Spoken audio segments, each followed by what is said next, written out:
Today we're going to reflect on SD 50.33, Karma Bojjhanga Sutta, the Karma Discourse on Awakening Factors, A4.236. This sutta has got an alternate name, it's Arya Magga Sutta, the Discourse on the Noble Path. So here we see the Buddha combining two quite well-known teachings, that is karma and Satta Bojjhanga, the awakening factors. So now there are what are called the 37 limbs of awakening, which form the 7 sets, which are the oldest collection. We have a kind of summary of the Buddha's teachings. So very often you see all these teachings given in various combinations, like musical themes, variations on a theme. It's always important to remember when we are reading a sutta, even translating a sutta, listening to a sutta, that we are listening to music. It's not something like reading newspapers. You read it and you throw it away. So here we listen, we feel it, and this word feeling is very important, and it's a very important verb in Buddhist practice, pati sangvedeti, to experience directly, to feel, that means to experience directly without any distraction. So as we listen, we renew some old threads, some old things we have learned, they come together. We are preparing this ground for the ripening of past good karma. Now we have a famous, one of the famous blessings of the 38 blessings, Kapubbe Cakata Punyata, having done good in the past. That doesn't sound very productive because it's already done. So actually right now, as we listen to the suttas, as we practice meditation, we're doing good and it's gone. So this present action we're doing becomes past. So right now, as we listen, as we calm our minds, as we keep the precepts, we are storing that wonderful past karma. So by listening to the teachings, we piece together, we put together all these little bits of beautiful experiences, and they start growing, they start becoming bigger and clearer. So never assume, I've heard that one before. Never assume, I know this one. Knowing is not enough. Knowing pariyatti, in a sense, is a burden. Knowledge is a burden, because knowledge is views. As long as we have views, we'll never awaken. So this view is an action. When you turn it into a thing, then it becomes a burden. It is looking, this listening. You know, very often in early Buddhism, we say see. Actually, this seeing has got a wide spectrum of experience. And basically, it means not just knowing, but also understanding, and then being liberated. So that's how we listen to the suttas. These are familiar tones, familiar sounds, familiar themes. So when they come together again, when we listen to them, we say, oh yes, this is familiar. So it's something easy because we know it, we remember it. But then when we see this combination, there is something new, a kind of peace, a kind of joy arises in us, and this builds up over time, and it brings us ever closer to the path. That is the purpose of studying the suttas, of translating the suttas, of listening to the suttas, of meditating. So let's look at this sutta in that spirit. The Karma Discourse on the Awakening Factors, A4.236. Bhikshus, there are these 4 kinds of karma that have been declared by me, that's the Buddha, having realized them for myself with direct knowledge. What are the 4? So notice here, in this very first line, the Buddha is saying he has experienced this for himself. He has verified it for himself, direct knowledge. So there are these 4 kinds of karma.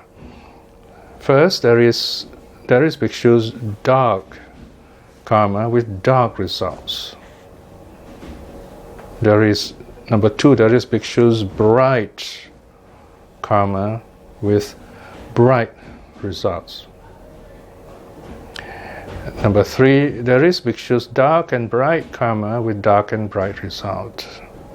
Number 4. There is bhikshus neither dark nor bright karma with neither dark nor bright result. Karma which brings about the ending of karma. So this number 4 has got a special extra information. It's just karma which brings about the ending of karma. This line is very interesting because what it's saying here is that we are in the world, but it is through living in this world we free ourselves from this world. Then the Sutta goes on to explain each of these one by one. And what bhikshu is dark karma with dark result.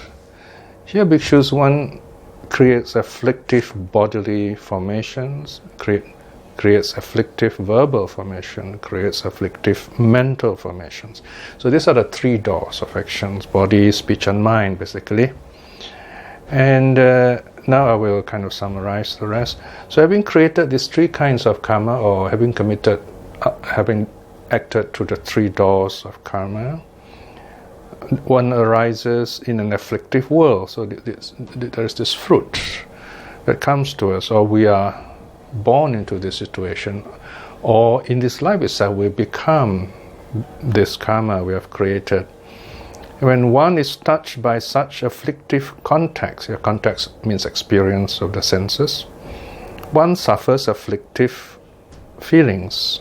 Here afflictive and suffering, suffering experiences that are entirely painful, as in the case of the hell beings. So the hell beings here, you have the example of the worst case scenario, full of violence and suffering. Now don't imagine, traditionally of course we imagine the hell as being a place, a terrible place. Well, hell is everywhere. We carry it with us. It's inside us. It's not a place. Hell is an experience. So the question whether hell exists or not is not difficult to answer. It is an experience. So if you create all this negative karma, you create this inner environment, and the pain and the suffering are real. So we don't really go to hell. Hell comes to us, or rather hell is within us. It's just waiting to take place, to manifest, depending on the karma we have done. See karma like a lightning rod. It's always there. And the worse your karma is, the higher this rod goes up. So whenever there's a storm, this rod will capture that electrical power, and then it does its work. So this is the first kind of karma, dark karma with dark results. Then number 2, the second karma is bright karma with bright result. Okay, this is the happy one.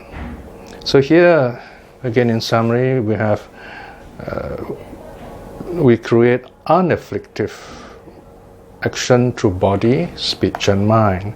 Here they are called bodily formations. Okay, formations is formed through body, speech and mind, formed through greed, hate, delusion.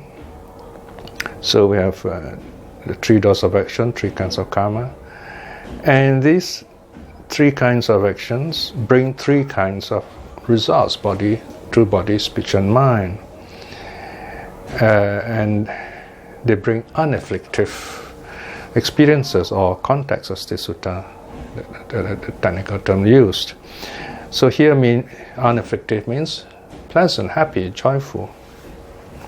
And here the example given is as in the case of the Subhakina devas. The Subhakina devas are the third of the form dhyana. They're very happy, very beautiful devas, divine beings, if you like. So this is the second kind of karma, bright karma with bright results. Here again, we don't have to go there to feel joyful, at peace with ourselves. Even right here, we can feel this joy, we can feel this peace. Imagine the Buddha sitting under the Bodhi tree, walking around in the countryside. We rarely think of the Buddha being cooped up in a building or even in a palace, except before he became Buddha.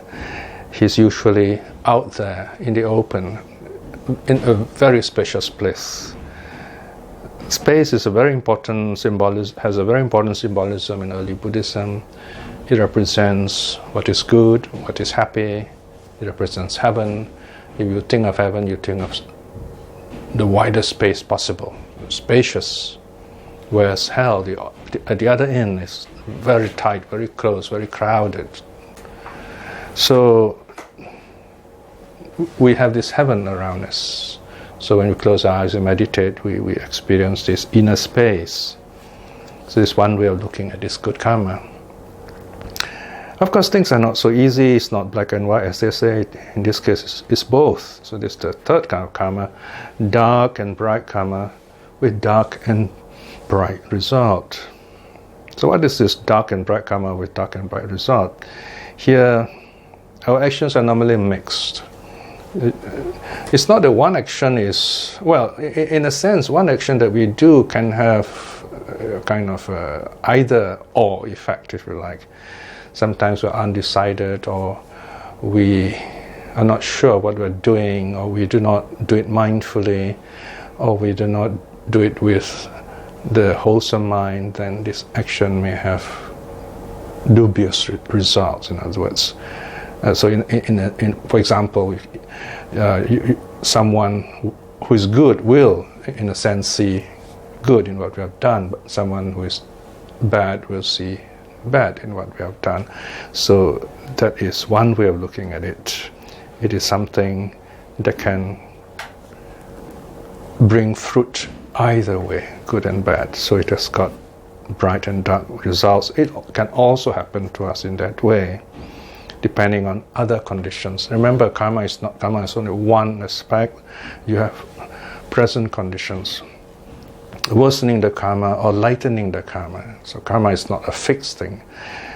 And we are reminded, for example, loving kindness is a very important quality to practice, to weaken bad karma, to strengthen good karma, to lessen the effect of bad karma, to heighten the effect of good karma.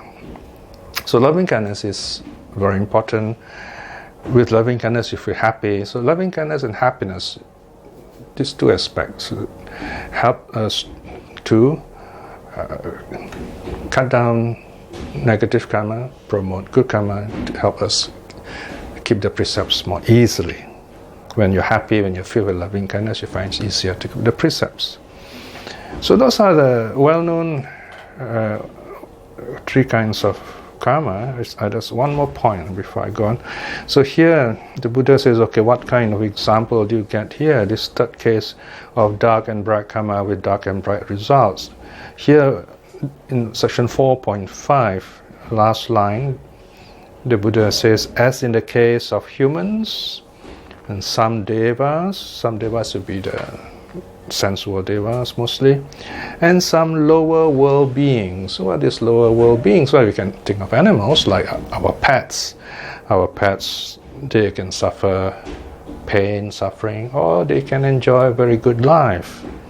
And even some pretas, at certain times of the days they're suffering, certain times of the days they don't. So this is the third kind of fruits of karma.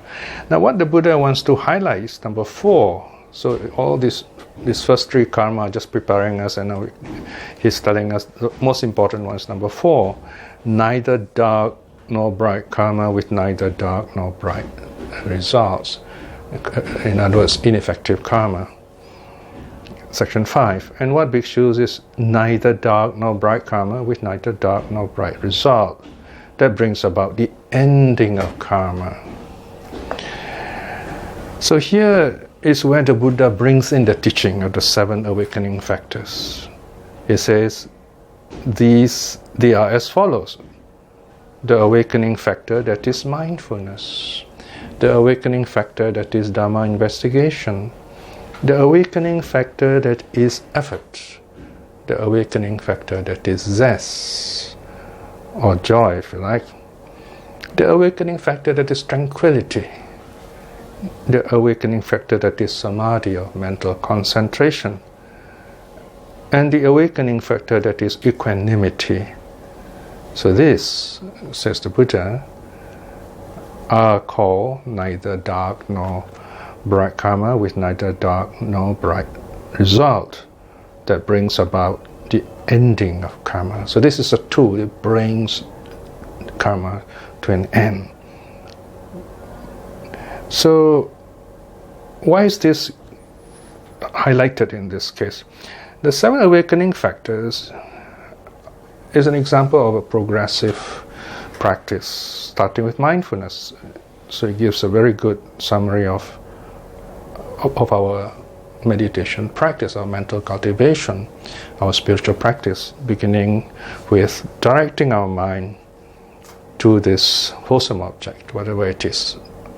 Say for lay people, beginning with the practice of watching impermanence. So as we go on watching this, then we investigate. We say, okay, what's going on here? Okay, you notice this is impermanence, rising, falling. That even pain is not a fixed thing. There's pain, there's no pain, and pain and no pain. It goes on like that.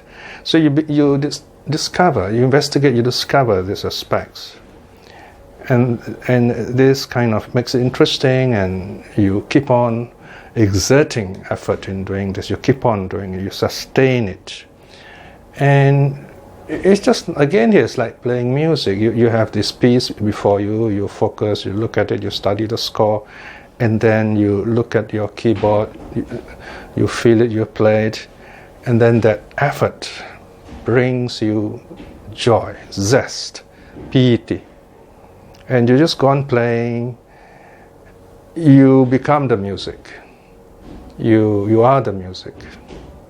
So you feel a kind of peace. There's no separation of player and the instrument. There's tranquility, this inner peace, this dharma, this truth is flowing. And that leads to a kind of very powerful, very deep focus, a calm, a stillness of the mind. All this, in a sense, are language of joy. The stillness is kind of it's a very joyful kind of stillness. And finally, with all this stillness, there is equanimity, this total calmness. Because here you can go on to talk about jhana, if you like, or it's just a peaceful mind with which we can go back into insight. Go back means you come out of this very powerful state of concentration of joy, then you reflect on impermanence again, and then you go on doing that, and you see things in perspective, and wisdom arises. And this is the wisdom that brings you awakening, which is another word for the ending of karma, or the ending of karma is another word for awakening. So there you are. You have a very neat kind of package reminding us how to practice and how to keep ourselves going, the sense of joy in our practice. So then the Buddha closes and says, these bhikshus are the 4 kinds of karma that have been declared by me, having realized them for myself with direct knowledge. So do read through this sutta again, reflect, especially those sections that you like, and read the introduction for a better idea of what's going on. And from there there are cross references to other suttas, and just let it happen, and you begin to see yourself being filled with the joy of Dhamma, the beauty and truth of Dhamma over time. Let us close with a short reflection now. As we sit and let the Dharma flow into our being, we are slowly but surely building up this inner peace and clarity so that we can see the true teaching, true reality, just as the Buddha did. And in that way we will awaken, just as the Buddha has awakened. Reflecting in this way, it's very good karma. But about this good karma, may we be blessed with the wisdom, the perseverance and courage to aspire to stream winning in this life itself. And by all these good deeds we have done, by the power of the three jewels, may we be blessed with joy, peace, wisdom, good health, and the right conditions for practicing to win true reality in this life itself. And let us also send our loving kindness to all our loved ones and those who have been supportive of us. May they be well and happy too. And to those who are practicing the Dharma and who are conscientious, may they too see the wholesome fruit of the Dharma in this life itself. And for those who are lost, may they quickly come to the true path again in this life itself. May all beings be well and happy. Sadhu, sadhu, sadhu.